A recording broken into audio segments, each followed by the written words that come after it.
تېره شپه 11 بجې د شپې د چارقلا له سیمې د وکیل ګذر لخوا موږ ته اطلاع راکول شوه چې دلته په یو کور کې قتل شوی. موږ عاجل اقدام وکړو او ساحه مو انسداد کړه تر څو قاتل فرار ونه کړي. په ساحه کې مو یوه ښځه له یو میل تفنګچې سره ونیوله چې تحقیق مو وکړو دغې ښځې خپل میړه وژلی و.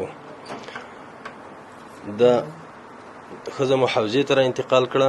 جسد مو د لا زیاتو معلوماتو لپاره طب عدلي ته ولېږه.